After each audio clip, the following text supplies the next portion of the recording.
All right, folks, Kenny Smith, Total Force Holdings. Now we're going to start talking about, since we went covert weapons for our first series this week, our second series this week, we're going to start talking about some less lethal stuff. All right, look, I carry a pistol, you carry a pistol. If you're watching my channel, odds are you carry a pistol. You probably carry a knife. I know I damn sure do. We've got lethal covered. All right, and I understand there's some thoughts in the self-defense community where if you carry less than lethal and you go to lethal, that, yeah, and I get that. I get your concern. But understand this. If you do carry less than lethal and you use the less than lethal before you go to lethal, that just made your justification behind the decision to go to deadly force look a whole lot better because you tried this and it didn't work. All right. There's a couple different families of less than lethal weapons that we're going to go over. First one being light. All right, a bright white light. Number one, it tells that person, I see you. They know you see them. If you're in a position where you're utilizing light, you're probably in low light. It attacks their eyesight. If your light has a strobe feature on it, that can absolutely cause them to turn their head and allow you to move.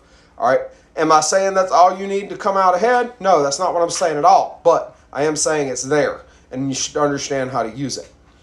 The next thing we're going to discuss is impact weapons.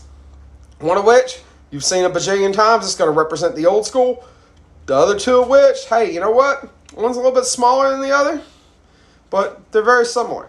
The next one we're going to go to goes on my keychain. It's multi-purpose. You're going to see this in my covert weapons series going on at some point this week as well. And I'm going to give you a little bit more insight on how to use that because it is multi-purpose. We're going to get into irritants. We're going to touch on that in that video with the multi-purpose deal. But we're going to get into irritants, specifically oleoresin capsicum.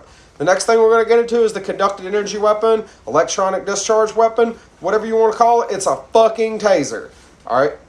And at some point, it's probably not going to be airing this week. All right. So don't get your hopes up there. But I'm going to ride the lightning, and I'm going to take a face full of pepper spray. So at some point coming up, y'all are going to get to see that as well. But we need to understand that just because we have the hammer with us doesn't mean everything's a nail. That is something that a lot of people have that mentality, I got a gun, I'm just going to shoot them. Well, that's all well and good until you shoot somebody who doesn't need to be shot. All right? It is much easier to defend yourself against an excessive force claim when lethal force isn't used.